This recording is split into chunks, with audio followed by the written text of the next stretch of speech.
Permata TV YouTube Indonesia dengan bangga mempersembahkan sebuah storytelling kekinian abad ini, diangkat dari karya besar Esa Mintarja yang sangat populer di masanya, berlatar belakang kisah tanah Jawa masa lampau, tepatnya di penghujung kejayaan kerajaan tanah Jawa, dengan judul Kisah Api di Bukit Menoreh.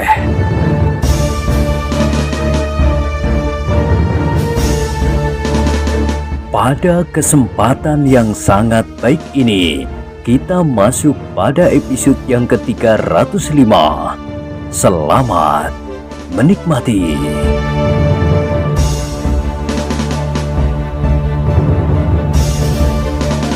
Pada episode sebelumnya telah diceritakan, terdengar salah seorang dari mereka tertawa. Kemudian hampir bersamaan mereka maju mendekat. Orang tua itu harus benar-benar mempersiapkan dirinya. Orang-orang itu bukanlah orang kebanyakan yang dapat diabaikan. Sejenak kemudian, Ki Beto Suro itu pun berkata, "Nah, selesaikan. Pekerjaan kita masih banyak."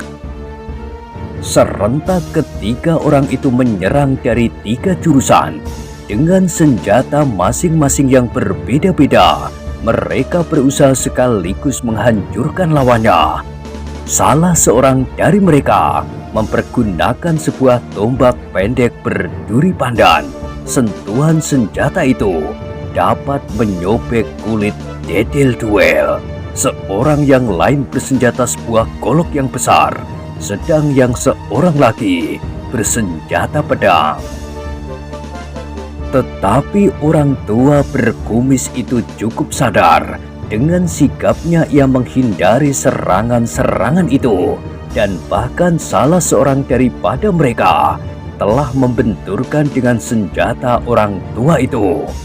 Betapa ia terkejut merasakan tangannya seakan-akan disengat oleh bara api. Hampir saja senjatanya terlepas dari tangannya. Karena itu, maka terdengar ia menggeram untuk melontarkan kemarahan yang menyesak dada. Namun sebelum orang tua itu berhasil berdiri tegak, serangan Ki Beto Suro sendiri datang membadai. Sepasang senjatanya menyambar-nyambar dengan dahsyatnya. Hampir saja kepala orang tua itu tersentuh oleh senjata Ki Beto Suro yang dahsyat itu. Hanya dengan kecepatan yang tidak dapat diperhitungkan oleh lawannya itu, maka orang tua itu berhasil menyelamatkan dirinya. Bukan main, desisnya di dalam hati. Mereka berempat merupakan lawan yang berat juga.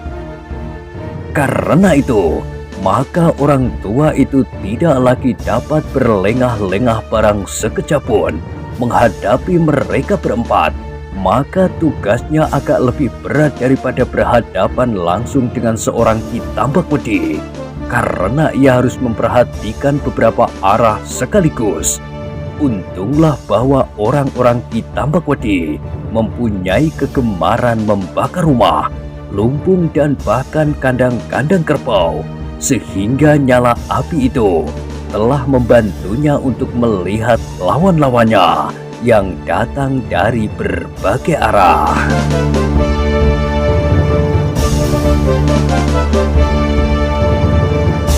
Sementara itu, Kupolo telah menjadi jemu untuk bermain-main. Kini perhatiannya dipusatkannya kepada lawan utamanya, Ki Muni. Dukun itu telah mengerahkan segenap kemampuannya. Segenap mantra dan guna-guna telah dibacanya. Namun ternyata bahwa ia menjadi cemas. Ternyata kemampuannya bertempur di peperangan tidak seperti yang diduganya sendiri. Ia mengharap lawannya menjadi gemetar dengan mantra dan guna-gunanya, bahkan kemudian bersujud sambil memeluk lututnya.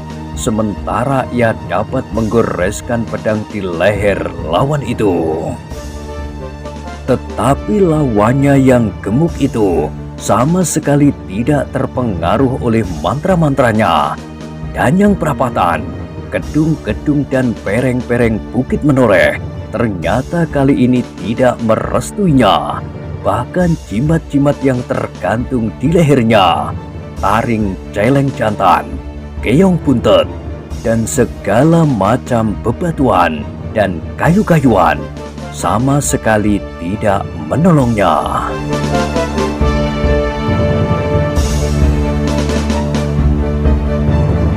Kupolo pun agaknya adalah orang yang terlampau sulit untuk mengendalikan dirinya. Ketika ia melihat Ki Muni mengamuk dalam keputusasaannya itu, maka Kupolo pun menjadi marah. Apalagi ketika pedang lengkung Ki Muni berhasil menyentuh talinya yang berwarna kekuning-kuningan, sehingga terputus beberapa jari di ujungnya. Dan selagi ia sibuk dengan tali itu, pedang lengkung yang tajam bukan kepalang itu telah menyentuh tubuhnya sehingga menitikkan darah. Kemarahan Kupolo meluap sampai ke ujung rambutnya. Pedang yang tajam bukan buatan itu benar-benar telah melukainya. Sentuhan yang tidak disangka-sangka itu ternyata telah membakar jantungnya. Untunglah bahwa luka itu tidak berbahaya dan tidak terlampau dalam. Namun demikian, luka itu telah cukup membuatnya kehilangan pertimbangan. Sejenak kemudian, sambil menggeram, Kupolo meloncat maju. Kini serangannya membadai tanpa dapat ditahan lagi oleh lawannya. Beberapa orang yang mencoba membantu Ki Muni, setelah ternyata bahwa Ki Muni tidak dapat melawannya sendiri, telah terpelanting jatuh dengan dada terbelah atau kening yang berlumuran darah. Ki Muni menjadi semakin berdebar-debar melihat lawannya yang seolah-olah menjadi semakin garang. Dengan demikian ia menjadi semakin berputus asa. Tidak ada seorang pun lagi yang akan mampu menolongnya. Mantra-mantra dan jampi-jampinya pun tidak pula. Tetapi Ki Muni masih juga mencoba melawan. Pedangnya masih berputar, terayun-ayun dengan cepatnya. Namun ia sendiri sudah tidak berhasil melakukan pengamatan atas gerak-geraknya sendiri. Kupolo yang marah pun menyerangnya semakin cepat, sehingga akhirnya Ki Muni tidak dapat menghindar lagi. Ketika Kupolo menjulurkan pedangnya, Ki Muni masih mencoba menghindarkan diri sambil memukul pedang itu. Tetapi pedang itu sama sekali tidak berkisar, bahkan kemudian terayun mengarah ke lambungnya. Dengan gugup Ki Muni masih berusaha untuk menyilangkan pedangnya, namun ternyata kekuatan lawannya terlalu besar, sehingga ia justru terdorong beberapa langkah surut. Belum lagi ia sempat memperbaiki keseimbangannya, ternyata Kupolo telah meloncat sambil berteriak untuk mengakhiri perkelahian itu. Dada Ki Muni berdesir, tetapi hanya sejenak.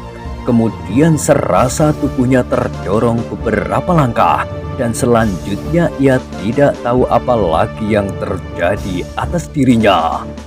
Kupolo menarik pedangnya. Dilihatnya Ki Muni kemudian roboh dengan darah menyembur dari luka di dadanya.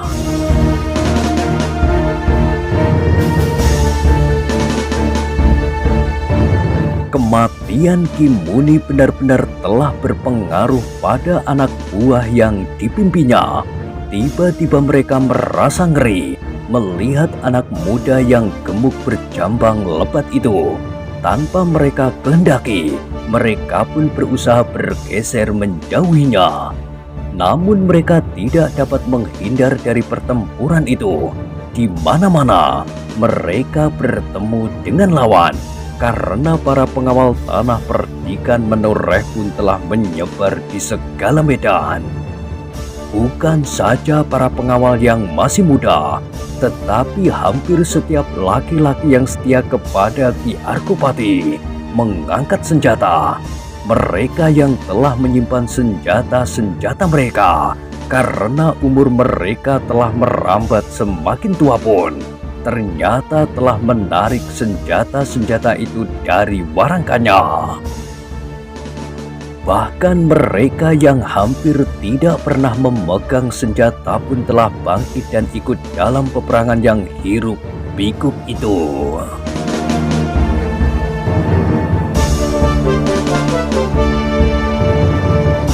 Di ujung lain dari peperangan itu, Gupito masih bertempur melawan Kiwasi. Tetapi ternyata Gupito lebih banyak sesorah daripada mempergunakan ujung pedangnya. Sedang lawannya pun semakin dipengaruhi oleh perasaan heran. Kenapa anak muda itu masih belum berusaha dengan sungguh-sungguh menyelesaikan pertempuran itu? Apalagi ketika tiba-tiba saja Gupito itu berkata, "Masih ada waktu, Kiwasi. Apakah kau dapat mempergunakan?" Kiwasi tidak menjawab, tetapi sikap anak muda itu telah mengendorkan nafsu perlawanannya, dan tiba-tiba ia melihat bahwa peperangan ini telah menjadi semakin puas setiap kali ia mendengar teriakan kemarahan dan bekik kesakitan. Apakah memang hal serupa ini yang aku kehendaki? Pertanyaan itu telah mengganggunya. Sebagai seorang dukun yang baik, Kiwasi menjadi berdebat setiap ia melihat orang-orang yang terluka, merintih, dan mengadu. Inilah permulaan dari tingkah laku si Danti. Terdengar Gupito berkata, "Lalu apa yang kira-kira akan dilakukan apabila ia nanti berkuasa?" Kiwasi tidak menjawab.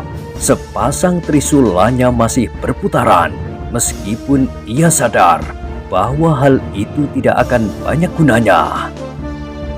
"Kiwasi," desis Gupito, "apakah kau tahu benar kenapa Ki Argopati tidak mau melindungi anak laki-lakinya?" Kiwasi tidak menjawab. "Bukankah kau hanya mendengar dari Ki Tambakwedi atau si Danti sendiri?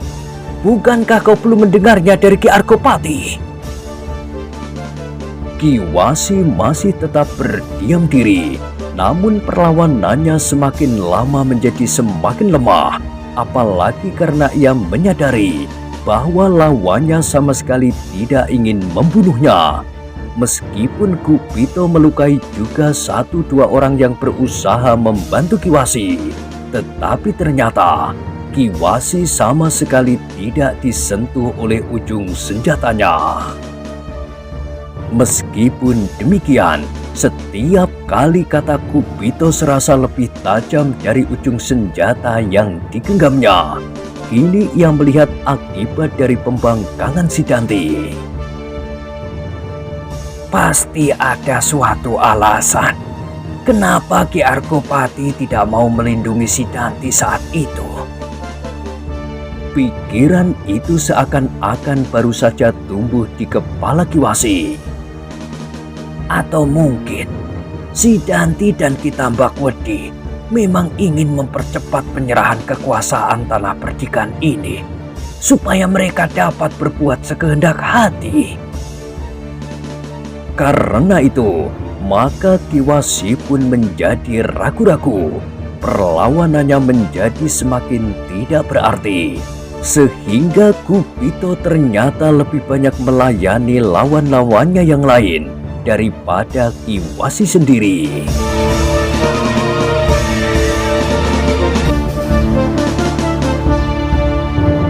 Meskipun demikian, peperangan di sekitar Gupito masih saja berlangsung dengan serunya di antara pasukan Ki Tambakwedi. Maka orang-orang yang bukan berasal dari Menoreh sendiri mempunyai cara yang mengerikan untuk menekan keberanian lawan. Seperti di sudut-sudut peperangan yang lain, mereka berbuat di luar batas. Dan merekalah yang lebih banyak menarik perhatian Kupito daripada Kiwasi yang seakan-akan telah kehilangan tenaganya sama sekali. Namun adalah di luar dugaan sama sekali ketika tiba-tiba saja terdengar orang itu mengaduh. Kupito yang sedang menyelesaikan seseorang yang berkelahi dengan ganasnya terkejut ketika ia berpaling. Dilihatnya Kiwasi terhuyung-huyung. Hampir di luar sadarnya ketika tiba-tiba saja Kupito meloncat mendekati Kiwasi. Dengan serta-merta tangannya menyambar orang tua itu sehingga ia tidak jatuh terjerembab. Namun tiba-tiba dadanya berdesir. Tangannya itu merasakan sesuatu yang hangat meleleh dari punggung Kiwasi itu. Luka. "Bunuh pengkhianat itu!" Terdengar seseorang berteriak. Kini menjadi jelas bagi Kupito bahwa agaknya seseorang di antara anak buah Kiwasi sendiri telah berusaha membunuhnya karena ia dianggap berkhianat. Dan belum lagi Kupito menyadari keadaan sepenuhnya, maka seseorang telah meloncat dan berusaha menusuk punggung Kiwasi sekali lagi. Tetapi usaha orang itu kini tidak berhasil karena pedangnya membentur pedang Kupito, dan bahkan pedang orang itulah yang terlempar jatuh dari genggamannya. "Jangan hiraukan aku, anak muda," desis Kiwasi. "Biarlah aku menerima hukuman apa saja. Aku ternyata telah berkhianat 2 kali lipat. Aku telah mengkhianati Ki Argopati, dan kini aku sedang berpikir untuk mengkhianati Sidanti karena sikapmu." "Masih ada kesempatan," jawab Kupito. Kali ini Kiwasi tidak sedang berkhianat, tetapi Kiwasi sedang berusaha memperbaiki kesalahan Kiwasi itu. Kiwasi menggeleng lemah. "Tidak ada gunanya. Lukaku parah." "Bukankah Kiwasi seorang dukun? Apakah Kiwasi tidak membawa obat apapun?" Kiwasi ragu-ragu sejenak. Kemudian katanya, "Aku memang membawa, tetapi tidak untuk luka separah ini."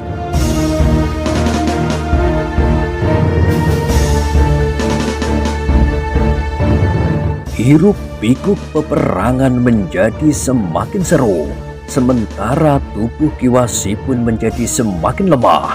Kupito masih mencoba menahan tubuh yang lemah itu, tetapi seperti yang dikatakannya sendiri, Kiwasi sudah tidak mempunyai harapan.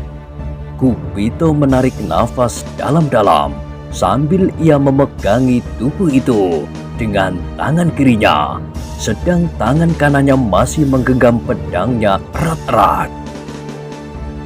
"Serahkan pengkhianat itu kepada kami!" teriak salah seorang lawannya. "Biarlah kami menyelesaikannya." "Kenapa kau anggap dia berkhianat?" "Ia tidak melawan kau dengan sungguh-sungguh. Jangan kau sangka bahwa tidak ada seorang pun di antara kami yang mendengar percakapan kalian. Meskipun sepotong-potong, kau mencoba mempengaruhinya, dan dukun gila itu agaknya sedang dirambati oleh racun perkataan-perkataanmu itu. Jangan kau kira bahwa kau pun akan dapat hidup. Justru setelah pengkhianat itu mati, kau pun akan segera diselesaikan." Betapa mengendapnya hati Kupito, namun darah mudanya dapat juga menjadi panas. Tetapi ia masih belum melepaskan Kiwasi yang menjadi semakin lemah. "Biarkan aku," desis Kiwasi. "Aku pasti akan mati. Tidak ada kesempatan untuk mengobati aku. Tetapi biarlah. Aku merasa bahwa di saat-saat terakhir aku sudah menyadari kesalahanku. Aku masih sempat untuk berpesan kepadamu. Sampaikan permohonan maafku kepada Ki Argopati.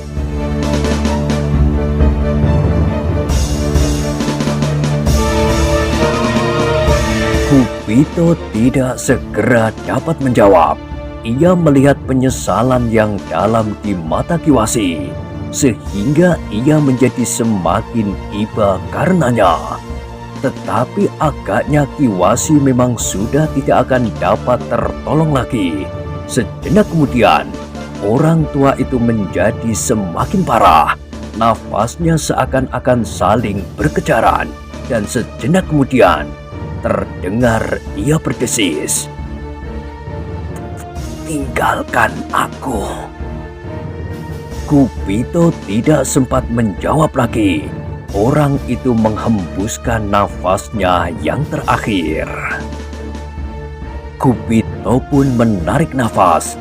Diletakkannya orang itu perlahan-lahan di atas tanah.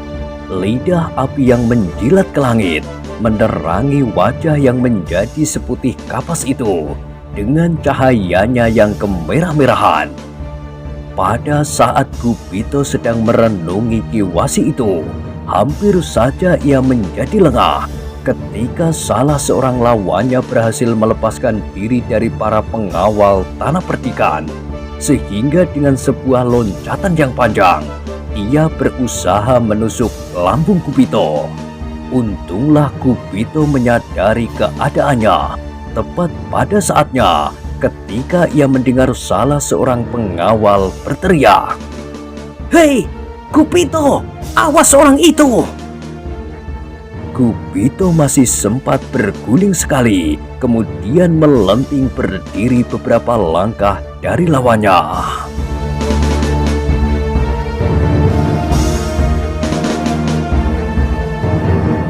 Lawannya yang merasa kehilangan sasaran menggeram.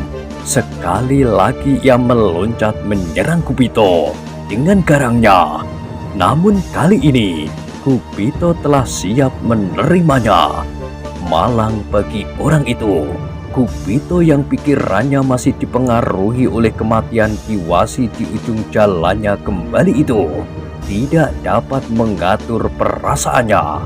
Ketika ujung senjata lawannya terjulur ke dadanya, ia bergeser ke samping. Kemudian digerakkannya ujung pedangnya, menyambar orang yang terseret oleh kekuatannya sendiri, meluncur di hadapannya. Terdengar keluh tertahan, kemudian orang itu terbanting jatuh di tanah. Sejenak ia menggeliat, namun kemudian ia tidak akan bergerak-gerak lagi. Kupito menarik nafas. Kini tidak ada lagi orang yang disegani di daerah itu. Apalagi ketika ia melihat pasukannya berhasil menguasai keadaan. Sepeninggal Kiwasi, maka orang-orang di Tambak Wedi itu seakan-akan telah kehilangan pimpinan. Seorang yang membunuh Kiwasi mencoba untuk memegang pimpinan di kelompok itu. Namun agaknya orang itu pun tidak berumur lebih panjang lagi ketika pundaknya seakan-akan terbelah oleh senjata seorang pengawal tanah perdikan. Kupito yang melihat keadaan orang-orangnya telah mantap, tiba-tiba saja ingin menemui gurunya. Ada sesuatu yang mendesak. Kematian Kiwasi yang tidak wajar itu serasa mengganggu perasaannya saja. Ia ingin melepaskannya dengan menceritakannya kepada gurunya. Hanya sebentar, dan ia akan segera kembali ke tempatnya. Karena itu, maka setelah memberitahukan maksudnya kepada seorang pengawal, Kupito pun meninggalkan tempat itu untuk menemui gurunya sebentar. Sejenak Kupito berputar-putar, namun kemudian ia tertarik pada suatu lingkaran pertempuran yang seru. Dengan hati yang berdebar-debar ia mendekatinya. Mungkin gurunya sedang bertempur melawan Ki Petusuro. Ternyata dugaannya tidak salah. Ia melihat gurunya bertempur, tetapi tidak hanya melawan Ki Petusuro. tetapi melawan 4 orang yang tangguh dan beberapa orang lain. Ternyata Ki Petusuro tidak hanya memberi isyarat kepada 3 orang kawannya. Beberapa orang yang lain pun datang susul menyusul dari sela-sela peperangan. Gupito menarik nafas dalam-dalam. Gurunya memang orang yang luar biasa. Meskipun ia harus melawan sekian banyak orang, namun sama sekali tidak tampak gugup atau bingung. Dengan mantap ia menggerakkan senjatanya, menyambar-nyambar. Ki Petusuro yang justru menjadi bingung. Sudah sekian lama ia bertempur bersama beberapa orang, tetapi mereka belum berhasil mengalahkan gembala tua itu. Bahkan satu demi satu, orang-orangnya terlempar dari arena. "Ayo, cepat! Kita selesaikan saja kakek ini!" teriak Ki Petusuro. "Jangan beri ia kesempatan!" Kawan-kawannya menjadi semakin bernafsu, tetapi terlampau sulit bagi mereka untuk dapat menembus putaran pedang kakek tua berkumis lebat itu. Gupito yang melihat gurunya bertempur melawan sekian banyak orang segera mendekatinya. Beberapa langkah dari arena itu, ia berhenti sejenak. Sekali-sekali ia harus menghindar apabila ujung-ujung senjata meluncur di seputarnya. Agaknya gurunya melihat kehadirannya. Karena itu, maka terdengar orang tua itu bertanya, "Hei, Gupito, kenapa aku berada di situ?" "Aku ingin menemui guru sebentar, tetapi agaknya guru baru sibuk." "Apakah ada kesulitan?" "Tidak, guru." Gupito berhenti sejenak, namun tiba-tiba timbullah keinginannya untuk mempengaruhi lawan-lawannya dengan berita kematian Kiwasi. Karena itu maka katanya, "Aku hanya akan memberitahukan bahwa Kiwasi telah terbunuh." Kiwasi telah terbunuh? Berita itu agaknya telah mengejutkan Ki Petusuro, sehingga dengan serta-merta ia berteriak, "Bohong! Siapakah yang mampu membunuh Kiwasi?" "Aku," jawab Gupito tanpa disangka-sangka. "Bohong! Bohong! Anak kelinci macam kau! Terserahlah kepadamu, tetapi aku memberitahukan kepada guru bahwa Kiwasi telah mati."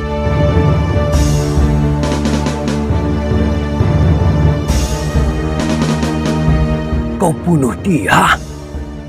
bertanya gurunya sambil melayani lawan-lawannya. Sedang pertempuran pun masih berlangsung dengan hiruk-pikuk. Beberapa orang pengawal mencoba untuk membantu orang tua yang harus melawan sekian banyak orang.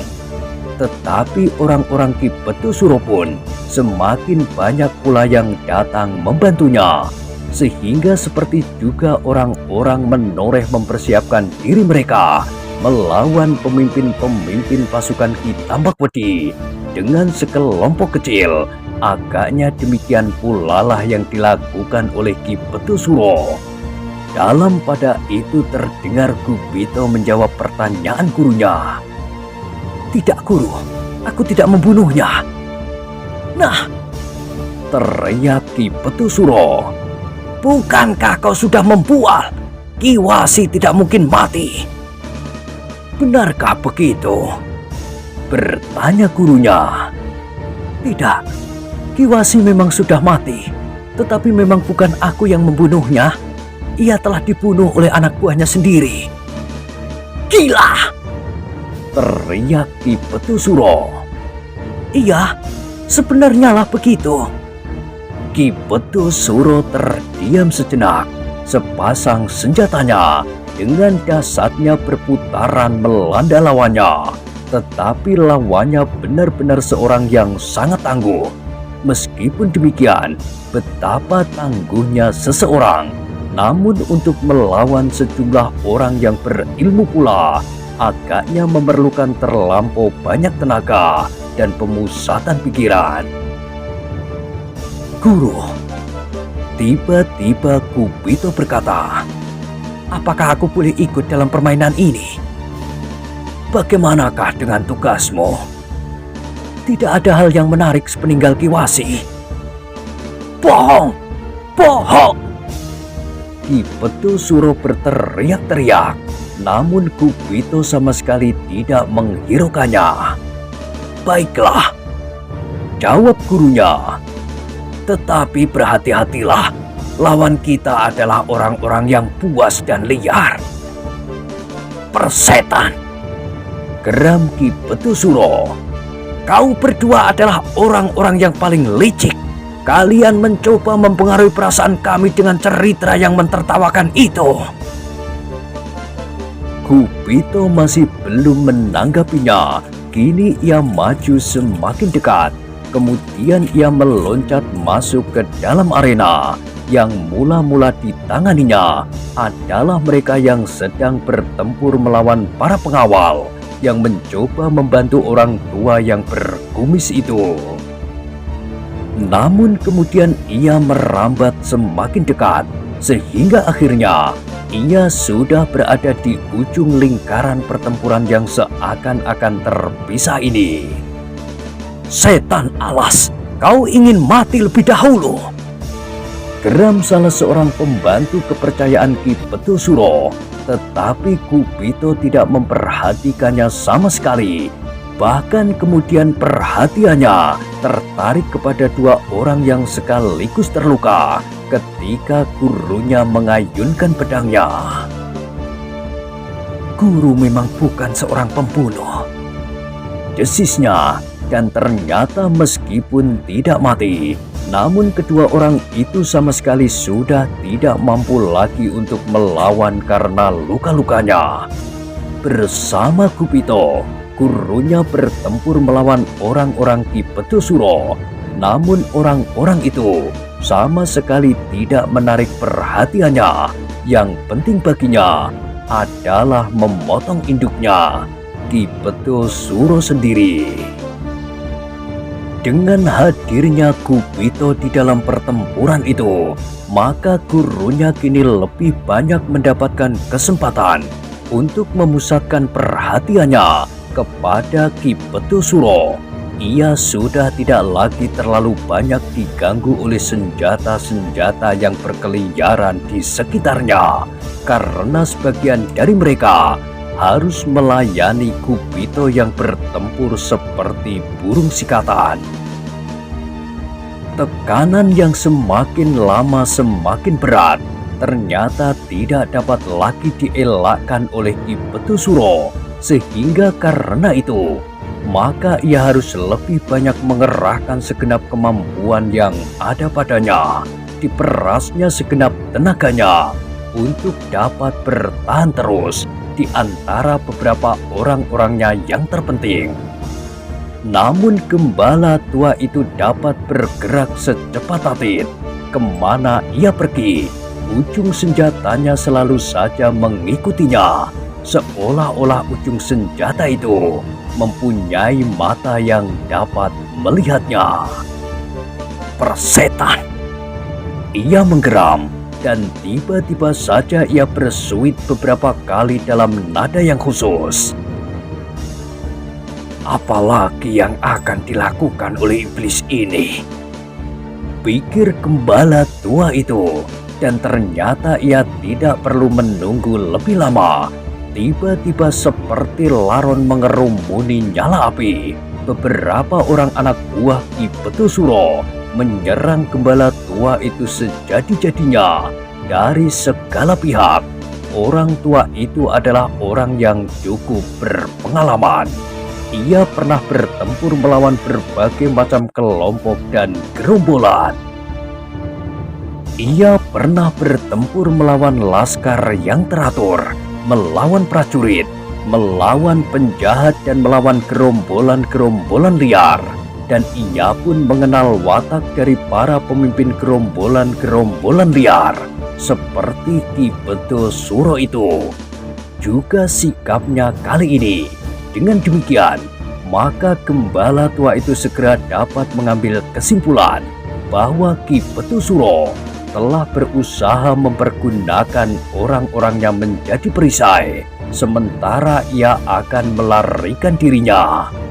Namun ternyata orang-orang Ki Beto Suro itu telah berbuat terlalu cepat. Sebelum orang tua itu menyadari keadaannya, ia sudah terkepung rapat sekali. Tidak hanya satu sap, tetapi 2 sap.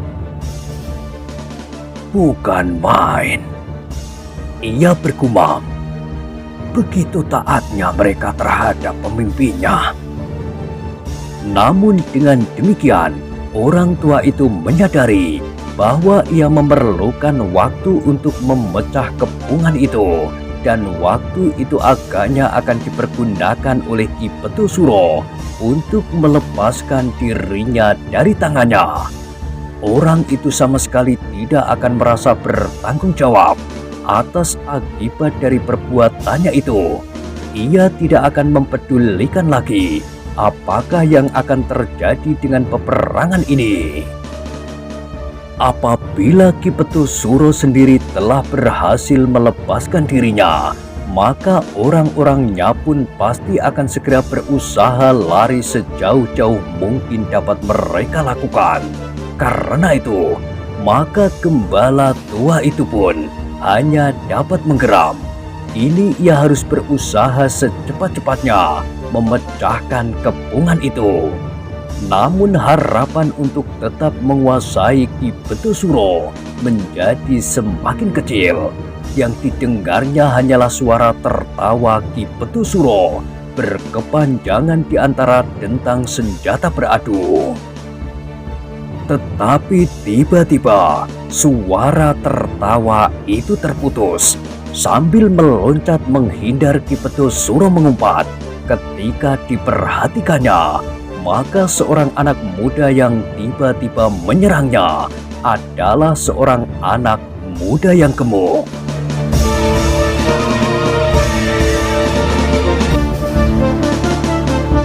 Nah, bagaimanakah kisah selanjutnya? Silahkan ikuti terus kisah Api di Bukit Menoreh pada episode berikutnya. Sampai jumpa.